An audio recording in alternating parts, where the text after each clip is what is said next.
trying to mix some the cocoa husk with the perlite to do a mix to repot some of my aroids, and I think Kalea's here to help me, right? So with this one, I went ahead and I filled it with moss all the way. So I have 2 pieces and I have the stake, and I'm gonna get a plant that was given to me as a cutting that has become a little bit unruly, so that I can repot and establish it on to this pole. And I have Kalea helping me. This beautiful piece was given to me as a Florida beauty. She said Florida Ghost. They start off white and then they get green. They go from white to like this neon beautiful green to like dark green. But this one is showing me some variegation in the leaves, and I am not mad at it. See? So this was what I started growing it from. Sorry, this is so close. See, this one leaf is where it all began. This one leaf. And it's already looking like this. Julio and Kalea are at my feet and they're not letting me concentrate. So this is going to be a fun one to watch. But I have to do it here because I'm going to make a mess. So what I don't like is that it's been raining a lot. So this is completely full of ants.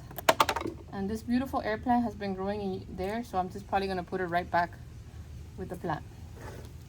So when you grow outside, you get all kinds of surprise. Julio, no, that's not a toy. That's an air plant. No. He thought the air plant was a... Oh my goodness. I can't concentrate with you. Cuteness. Cuteness. I'm going to go grab a pot. See? I'm very unorganized because these cats are making me distracted. Okay, they're helping me record now.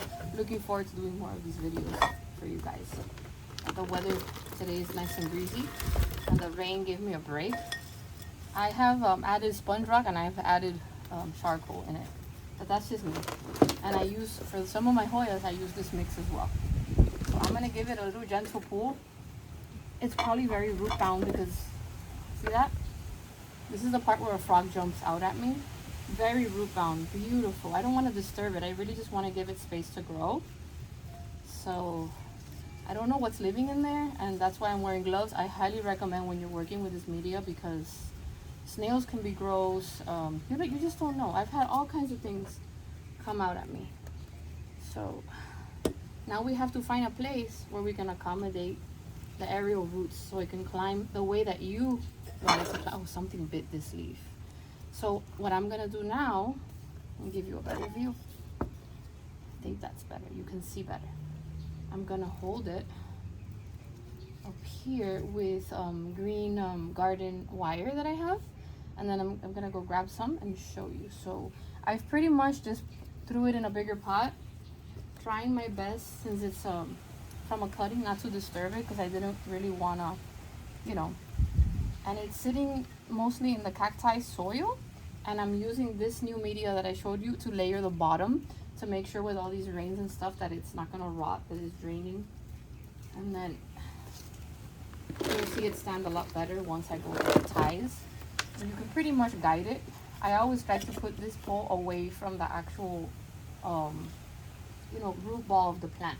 I don't want to disturb it, but it does need to climb, like desperately needs to climb. So I'm gonna go ahead and put as much of this to fill the top as I can, and I'm gonna go and grab something, and then when I tie it, the roots are gonna just automatically start going into the little holes of the moss pole. So right there it's standing still, but since I grow outside, it's one gust of wind and it's gonna fall. So I'm gonna go get the little wire. You honestly don't need much. I just cut a little piece because once it acclimates, it's gonna do its thing on its own. So what I want to do is I want to grab it right here in the middle and run it around the stem, the heaviest part of the stem, and run it through the little hole of my moss pole so that it can, and that's a good thing about it, so many little holes. Eventually one of these will come out. This is the part that can be a little bit annoying, trying to get it through, but if you move the wire to like a little hook at the end, it'll just go pop right up. It's a lot of moss in there. That's what they need. Oops. I almost lost you there. All right, sorry about that, guys. I knocked over the tripod. So I finally tied it up. I didn't want to squeeze it too much. I just gave it a little bit of see, I'm gonna turn it. This is the front, And this is the back part where I put the moss pole. And then these little aerial roots, they're just gonna go right in there. And then as the plant gets taller, I can go ahead and start printing more pieces to add to the top. But I wanted to show you what these are for and how I use them. So this went pretty well.